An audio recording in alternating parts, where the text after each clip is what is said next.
Weather Lab. Here's Eric's forecast.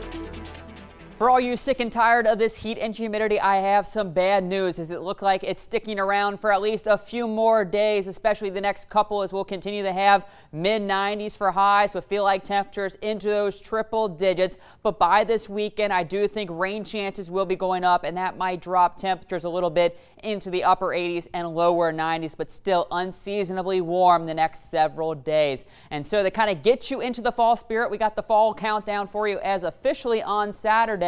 That's when we do have the fall or autumn equinox. That'll be happening come Saturday evening, but it's not going to quite feel like it yet. But I think by Halloween and Thanksgiving, which are 43 and 65 days away, hopefully we can get some cooler air to start to make its way down into Acadiana, and we can begin to enjoy fall here in the region. And I think maybe even by late next week, we could start to see some maybe 60s returning as far as some morning lows. I'll have more on that in just a little bit. Last afternoon, we had those scattered showers and pop-up storms develop, but those have all now diminished across the area, and the clouds have pretty much thinned out, setting up a very warm and muggy night. 83 degrees is what we got right now at the Lafayette Regional Airport, but you can see dew points up in the upper 70s, making it feel more like the mid-90s still at this late hour, and it is not going to get much better through the overnight. Very tropical feeling as skies go clear and the dew points stay up. And going off tomorrow morning, we should have plenty of sunshine, but like today, temperatures quickly heat up with that sunshine into the low 90s, feel like temperatures into the triple digits, and then we could start to see a few of those isolated, the spotty showers developing again along the coast and then out to the west and to the north.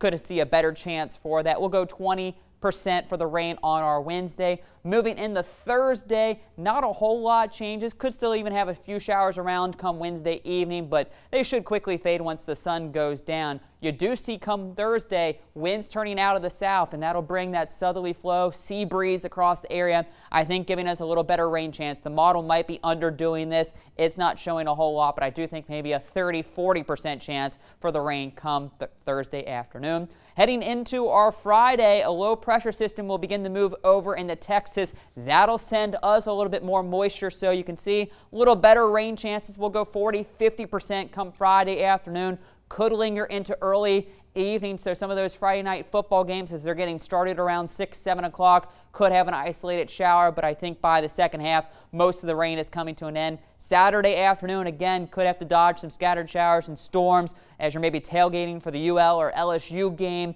during the afternoon, but hopefully as the games get started around 6 o'clock the rain is coming to an end again and shouldn't have too many issues as the games are wrapping up. Sunday, still that low pressure's off to our west and north, keeping us under that flow with the moisture, so about a 40-50% chance for the rain each and every day, Friday, Saturday, and Sunday. That low does begin to lift up to the north by Monday, so I think rain chances might drop down to about 30%. But by the mid part of next week, that's when we're watching our next cold front, and this could be our first fall cool front, as it might actually bring some cooler temperatures in behind it. As you can see, maybe starting to get slightly cooler by Thursday as it begins to work its way down to the Gulf Coast. So taking a look at our temperatures with this front, this is next Tuesday heading into next Wednesday. You see the front bringing the cooler air down. This green shade is the 60s, so starting off Wednesday morning, still going to be on the warm and humid side as the front's up to our north. But by Thursday morning, you can see those 60s get closer to us, and I think up towards Alexandria could be waking up to some refreshing temperatures in those 60s. But again, during the afternoons, we still stay warm with temperatures into the 80s. But it does look like maybe by Friday morning, all of Acadiana could begin, at least interstate on northward, could be waking up to those 60s. So maybe by the end of next week, we could see a little bit of a cool down. But tonight, very tropical, 78 for the overnight low with clear skies. And then starting off tomorrow morning, taking the kids off the bus, no real issues, 78 degrees, warm and sticky, and then picking them up back up to those mid-90s with about a 20% chance for that stray shower or storm. You do see those rain chances beginning to increase Friday, Saturday, and Sunday. And into next week, we'll still keep about a 30-40% chance for the rain with temperatures in the upper 80s and lower 90s. Alrighty, thank you, Eric. Well, still to come on KT.